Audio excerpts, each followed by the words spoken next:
नमस्कार दोस्तों, मैं आकाश अग्रवाल आपके अपने YouTube channel easy concept with Akash में आपका स्वागत और अभिनंदन करता हूं। हम लोगों ने दो चीज़ें स्टार्ट की हुई थी, एक तो केमिस्ट्री और दूसरा मैथमेटिक्स, जो कि दोनों को मैं साथ में लेकर के चल रहा हूं और दोनों को मैं शुरुआत से स्टार्ट किया हूं। जो कि मैथ में हमारा नंबर सिस्टम चल रहा है और केमिस्ट्री में हम लोग केमिस्ट्री के पिछले दो लेक्चरों में केमिस्ट्री का इंट्रोडक्शन और केमिस्ट्री में स्टेट ऑफ मैटर की बात कर रहे हैं।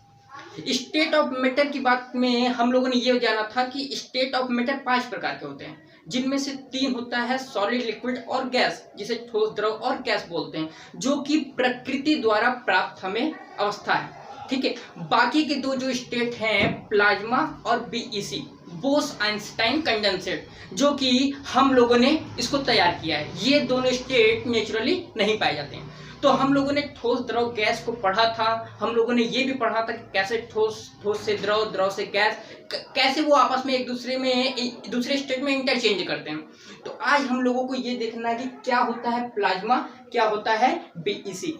क्योंकि दोस्तों हम लोग जानते हैं इस बात को कि जब भी हम लोग बात करते हैं स्टेट ऑफ मैटर की, तो सबके माइंड में यही चलता है कि सॉलिड, लिक्विड और गैस, इन दोनों से काफी लोग अपरिचित रहते हैं। तो आज हम लोग इसके एग्जाम्पल के साथ इसको समझेंगे और जानेंगे अच्छे से कि क्या होता है प्लाज्मा, क्या होता है बीईसी। ठीक है दोस्तों, तो आइए स्टार्ट करते हैं हम लोग fourth state of matter. Fourth state of matter जो कि हमारा होने वाला है प्लाज्मा। क्या होता है प्लाज्मा, इसको हम लोग देखेंगे। इसको हिंदी में भी बोले तो दोस्तों प्लाज्मा ही कहते हैं। क्या कहते हैं? प्लाज्मा कहते हैं। तो अगर हम इसके कुछ प्रॉपर्टी की बात करें तो सबसे पहला है क्या, ये फोर्थ स्टेट ऑफ मैटर है। फोर्थ स्टेट ऑफ मैटर है, मतलब पदार्थ की ये चौथी अवस्था बोली जाती है। ठीक है, दूसरे इसके प्रॉपर्टी की बात करें तो ये नेचुरली नहीं प्राप्त होती है। ये नेचुरली नहीं मिलती है। ठीक है, और अगर इसके तीसरी प्रॉपर्टी की बात करें तो हम बोल सकते हैं कि इस अवस्था को या स्टेट को तैयार किया जाता है या फिर क्रिएट किया जाता है, तैयार किया जाता है। तो दोस्तों आज हम लोगों को यही पढ़ना है कि प्लाज्मा का जो स्टेट है वो कैसे तैयार होता है। तो सबसे पहले बात हम लोग इसके एग्जाम्पल की करेंगे, क्योंकि एग्जाम्पल से दोस्तों हम इसको बहुत अच्छे से समझ सकते हैं। तो दोस्तों जो प्लाज्मा होता है उसके एग्जाम्पल्स में सबसे पहले आ जाते हैं स्टार्स। जितने भी तारे हैं, जितने भी हम लोग जानते हैं कि हमारे ब्रह्मांड में कई अरबों खरबों तारे हैं, जिसमें सूर्य भी एक तारा है। तो हमारे दिमाग में ये क्वेश्चन आता है कि सर ये सूर्य के पास या फिर जितने भी तारे होते हैं उनके पास अपनी एक रोशनी कैसे आ जाती है, वो इतने चमकते क्यों हैं, वो इतना लाइट कैसे दे सकते हैं कि वो पूरी पृथ्वी को या फिर पूरे सौर मंडल में इतना प्रकाश उत्पन्न कर पा रहे हैं। तो आखिर क्या होता है? तो दोस्तों उन सभी का सोर्स ये प्लाज्मा है। क्या है? प्लाज्मा। ठीक है, और इसके अगर हम लोगों के लाइफ में कुछ एग्जाम्पल की बात करें दोस्तों तो ट्यूबलाइट की बात करते हैं। ट्यूबलाइट, कभी आप लोगों ने सोचा है कि ये ट्यूबलाइट में अचानक से ये प्रकाश कैसे आ जाता है? अगर हम ट्यूबलाइट की बात करें और एक तरफ से बल्ब की बात कर लें तो बल्ब में तो हम लोगों को पता है दोस्तों कि उसमें क्या होता है, एक फिलामेंट लगा होता है जो कि टंगस्टन धातु का बना, ठीक है, जिसके कारण से वो हिट करता है और वो ग्लो करने लगता है और प्रकाश उत्पन्न करता है। लेकिन ट्यूबलाइट को कभी आप लोग दोस्तों देखिएगा, उसको ब्रेक कर दीजिएगा, फोड़ दीजिएगा तो अंदर कुछ भी नहीं होता है, ऐसा कोई वायर या फिर कुछ नहीं होता है। तो हमारे दिमाग में ये क्वेश्चन आना चाहिए कि आखिर इस ट्यूबलाइट में प्रकाश आया कैसे, इस ट्यूबलाइट में प्रकाश कैसे आ रहा है। तो आज हम लोगों को वही चीज दोस्तों पढ़ना है। तो एक बात जान लीजिएगा, ये प्लाज्मा क्या करता है। प्लाज्मा अगर मैं इसकी बात करूं तो इसे किसी वैक्यूम ट्यूब, इसे किसी वैक्यूम ट्यूब जिसमें आर्गन गैस भरी हो उसमें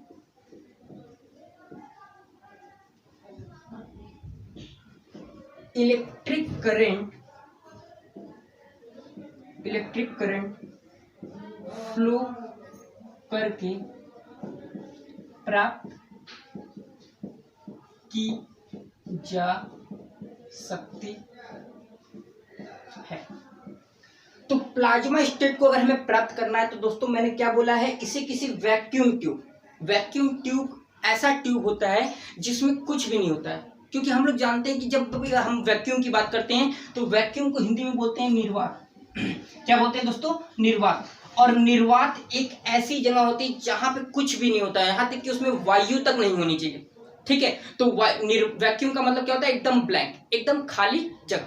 ठीक है दोस्तों, तो ये निर्वात की बात हो रही है। तो वो क्या बोल रहा है, किसी वैक्यूम ट्यूब में जिसमें आर्गन गैस भरी हो, उसमें अगर इलेक्ट्रिक फ्लो कराएं तो हमें प्लाज्मा का स्टेट प्राप्त होगा। ठीक है दोस्तों, तो अगर हम इसकी बात करें तो हम लोग स्टार्स का एग्जांपल लेकर के कोई फायदा नहीं, क्योंकि स्टार्स का एग्जांपल अगर मैं लेकर के आपको समझाऊं तो आप कहेंगे दोस्तों कि सर आपने बता दिया लेकिन हम उसको देख नहीं पा रहे हैं, हम वहां तक जा नहीं सकते कि हम देखें कि आपने जो बताया वो सही है कि। ठीक है, तो ट्यूबलाइट जो कि सभी लोगों के घरों में होता है, हम आज उसकी बात करेंगे और आज हम देखेंगे कि ट्यूबलाइट में ये प्लाज्मा का स्टेट कैसे उत्पन्न होता है। ठीक है दोस्तों, तो आइए देखते हैं उसको। ठीक है, डस्टर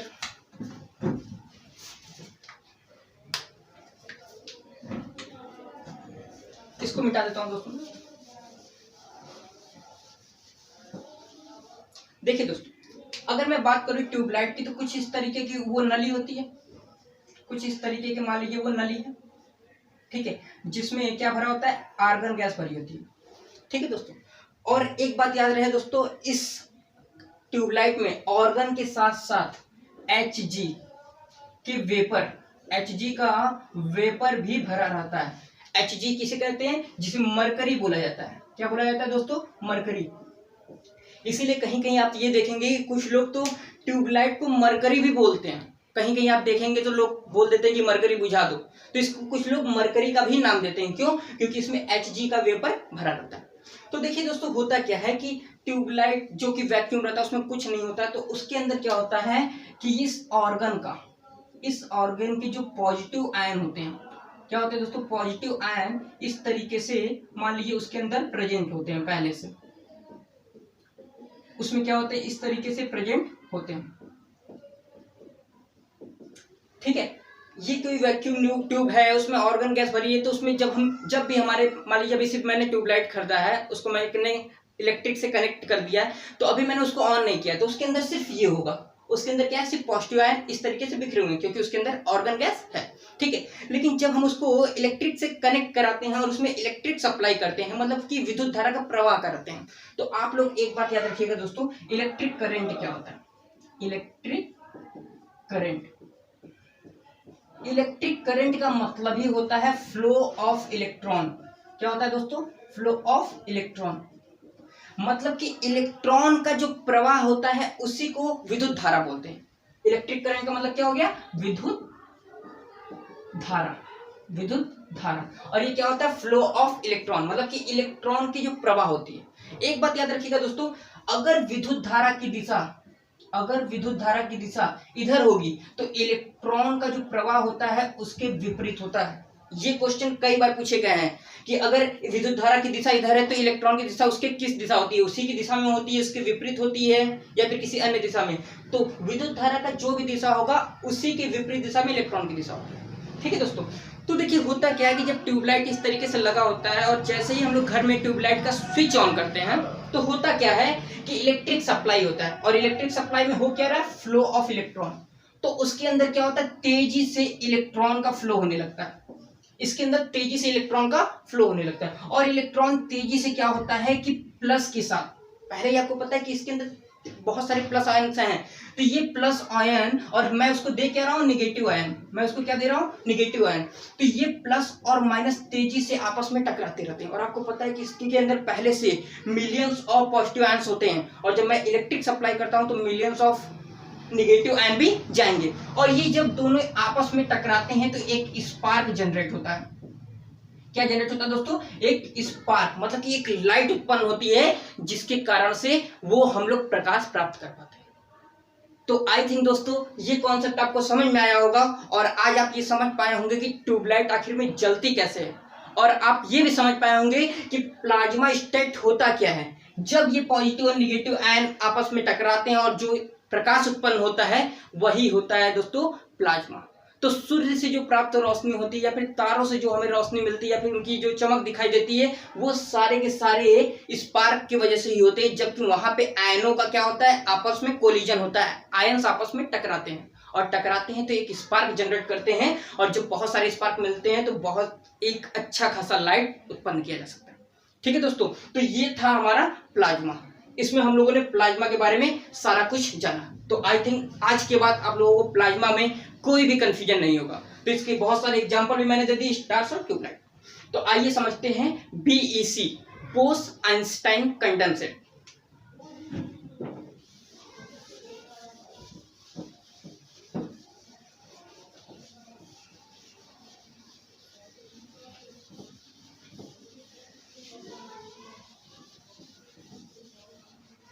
ये क्या है, फिफ्थ स्टेट ऑफ मैटर है। फिफ्थ स्टेट ऑफ मतलब पांचवी अवस्था है। क्या है, बीईसी, जिसका फुल फॉर्म है बोस आइंस्टाइन कंडेंसेट। तो ध्यान दीजिएगा दोस्तों, सबसे पहले हम इस चीज को समझेंगे क्या है Bose Einstein condensate. Bose Einstein condensate की जो अवस्था है उसमें बोस का मतलब होता है एसएन बोस। एसएन बोस, सत्येंद्र नाथ बोस, जो कि एक भारतीय वैज्ञानिक थे, और दूसरे अल्बर्ट आइंस्टाइन, जिसको आप सभी जानते हैं।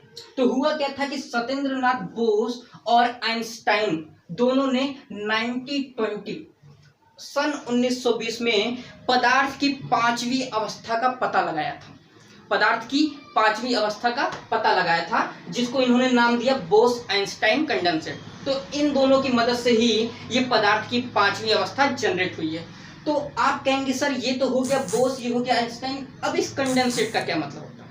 तो ध्यान दीजिए दोस्तों, उसके लिए हमें ये जानना पड़ेगा कि ये बोस आइंस्टाइन कंडेंसेट अवस्था उत्पन्न कैसे होती है। तो देखिएगा, ध्यान दीजिएगा दोस्तों, जो कि मैंने प्लाज्मा में बताया था कि उस वही यहाँ पे भी फॉलो होता है। ये नेचुरली नहीं प्राप्त किया जा सकता है, इसको लेबोरेटरी में या फिर इसको तैयार किया गया है। ये प्रकृति के द्वारा हमें प्राप्त अवस्था नहीं। ठीक है, तो आते हैं पांचवी अवस्था पे। ये क्या है, ये अवस्था वेरी लो टेम्परेचर तथा वेरी लो प्रेशर पर उत्पन्न की जाती है।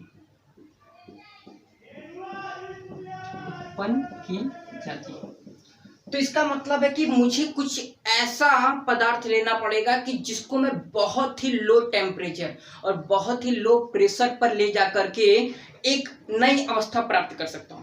तो आप कहेंगे कि सर अगर मैं आपके पिछले क्लास की बात करूं तो आपने ये लिखा था कि जो टेम्परेचर होता है वो इनवर्सली प्रोपोर्शनल होता है प्रेशर के। इसका मतलब कि जब हम टेम्परेचर को कम करेंगे तो प्रेशर तो अधिक हो जाना चाहिए ना। तो आप कह रहे हैं कि टेम्परेचर भी लो रहेगा और प्रेशर भी लो। तो इसीलिए मैं कह रहा हूं दोस्तों, अगर प्रकृति के द्वारा ये चीज होती तो ये जरूर ये नियम फॉलो होता है कि टेम्परेचर लो करने पे प्रेशर हाई हो जाता है। लेकिन इसको हम लोग बाई एक्सपेरिमेंट के थ्रू करते हैं, तो ये मशीन के द्वारा ही पॉसिबल है, ऐसे नेचुरली नहीं। तो मशीन के द्वारा क्या करते हैं, कोई एक ऐसा पदार्थ लेते हैं जिसका प्रेशर पहले से बहुत कम हो। तो आप कहेंगे कि सर अगर आपको प्रेशर कम चाहिए तो आप कोई गैस ले लीजिए ना, क्योंकि अभी हम लोगों ने पढ़ा था ठोस, द्रव और गैस में इन तीनों में सबसे कम प्रेशर किसका होता है, गैस का। क्यों? क्योंकि गैस का जो तत्व मतलब कि उसके अंदर जो एटम्स होते हैं बिखरे होते हैं, बहुत दूर दूर होते हैं। क्यों? क्योंकि उनका प्रेशर बहुत कम होता है। तो अगर आपको वेरी लो प्रेशर चाहिए तो कोई गैस ले लीजिए। क्या ले लीजिए? कोई गैस। तो इसमें ये भी क्वेश्चन आ जाएगा ना, ठीक है सर गैस तो बहुत सारे आप कोई भी ले सकते हैं। नहीं, मुझे ऐसा गैस लेना है कि जिसको मैं एब्सोल्यूट जीरो मतलब कि -273.15 केल्विन तक कूल कर सकूं। मतलब कि मुझे गैस को इतना ज्यादा कूल करना है, मतलब ठंडा करना है। तो ये सारे गैस इस तरीके के ऑपरेशन परफॉर्म नहीं कर सकते हैं, तो मुझे कुछ अलग गैस लेना पड़ेगा। मतलब कि ये जो एक्सपेरिमेंट है वो सारे गैसों पे लागू नहीं हो सकता है। तो इसके लिए हम लोग एक गैस लेते हैं बोजोन। क्या लेते हैं दोस्तों? बोजोन्स गैस लेते हैं। तो बोजोन्स गैस की खासियत है कि जिसको लगभग -273.15 जो कि एब्सोल्यूट जीरो होता है वहां तक इसको कूल किया जा सकता है। और जब इसको इतना कूल करके उसका टेम्परेचर काफी लो कर दिया जाता है तो दोस्तों ये BEC बोस आइंस्टाइन कंडेंसेट अवस्था उत्पन्न हो जाती है। ठीक है दोस्तों, तो बस इसका इतना ही सब कॉन्सेप्ट था। इसको मनुष्यों के द्वारा या फिर लेबोरेटरी में इसको तैयार किया गया, ये प्रकृति द्वारा प्राप्त नहीं हुई है। इसके लिए इसमें जो खास बात है जानने के लिए कि इसका जो डिस्कवरी हुआ था 1920 में और सत्येंद्र नाथ बोस और आइंस्टाइन के द्वारा मिलकर के इनकी खोज की गई थी। और ये क्या होता है, बहुत ही लो टेम्परेचर और बहुत ही लो प्रेशर पर इसको प्राप्त किया जा सकता है। और इसके लिए जो गैस उत्तरदायी होता है वो बोजोन्स गैस है, जो कि इस एक्सपेरिमेंट में हेल्प करती है। और इसमें लगभग एब्सोल्यूट जीरो टेम्परेचर तक इसको ले जाया जाता है। ठीक है, और जो कि किसी गैस अवस्था के साथ ही है। तो आई थिंक दोस्तों आप लोगों को मेरा ये टॉपिक प्लाज्मा और BEC बहुत ही अच्छे से समझ में आया होगा। और अगर अभी भी कोई डाउट है तो आप इसको मुझसे मतलब कि इसके बारे में मुझसे क्वेरी कर सकते हैं या फिर कमेंट करके मुझे कुछ सुझाव दे सकते हैं कि सर ऐसे नहीं ऐसे पढ़ाइए। ठीक है दोस्तों, तो मेरा टॉपिक बस यहाँ के लिए था। तो जैसा कि हम लोगों को पता है कि लॉकडाउन धीरे धीरे बढ़ रहा है और बढ़ इस वजह से रहा है क्योंकि इस समय पूरा विश्व कोरोना की महामारी से गुजर रहा है। हम आप सभी लोग देख रहे हैं। तो इस वजह से क्या है कि शिक्षा का जो स्तर या फिर शिक्षा व्यवस्था है बहुत ही क्या है बेकार सीमा पे पहुंच गई है, वो अभी सुधर नहीं पा रही है। और अगर स्टार्ट भी करते हैं लोग तो वहाँ पे केसेस बढ़ने के चांस है। तो दोस्तों मैं जहाँ तक जानता हूं कि कोरोना को समाप्त अगर उसकी कोई वैक्सीन नहीं बनी है तो उसकी चैन तोड़ना, जो कि हमारे प्रधानमंत्री नरेंद्र मोदी ने उसका सुझाव भी दिया है कि सोशल डिस्टेंसिंग या फिर सभी डॉक्टर रिकमेंड कर रहे हैं। तो दोस्तों सोशल डिस्टेंसिंग तो अपनी जगह है। धीरे धीरे क्या हो रहा है कि समय बढ़ रहा है और अर्थव्यवस्था के सुधार के लिए हम लोग क्या कर रहे हैं कि धीरे धीरे इस लॉकडाउन में रियायतें दे रहे हैं। धीरे धीरे अब अर्थव्यवस्था को मजबूत करने की बात हो रही है। तो इसके लिए हम लोग आगे बढ़ेंगे और धीरे धीरे लोग फिर से आपस में कांटेक्ट में आएंगे दोस्तों। तो मेरा बस एक सुझाव है कि आप अगर किसी के कांटेक्ट में जाते हैं तो बस आपको अपनी सतर्कता से ही कोरोना से बचाया जा सकता है। अगर इंसान अपने आप को सोच ले कि मुझे कोरोना नहीं होना है तो वो कभी नहीं हो सकता। मुझे बस ये करना है कि जब भी मैं कभी बाहर जा रहा हूँ तो मेरे चेहरे पे मास्क होना चाहिए। और जब भी मैं बाहर किसी भी चीज को छूता हूँ या फिर किसी पर्सन के कांटेक्ट में आता हूँ तो जरूरी नहीं कि बस आपने छुआ और तुरंत जाके हाथ धो लीजिए। आप जितने देर भी बाहर ये चीजें छू रहे, बस उस समय आपको ये ध्यान रखना है कि जितने भी समय में आप बाहर हैं आपको अपने हाथ को मुंह के पास नहीं आने देना है। और जब आप उस एनवायरनमेंट से अलग होकर के कहीं दूसरी जगह जाते हैं तो उस समय आप हैंड वॉश कर सकते हैं। तो दोस्तों इस मुहिम के तहत आप कोरोना से लड़ सकते हैं और अपने आप को सेव कर सकते हैं। तो आज के लिए बस इतना ही। धन्यवाद।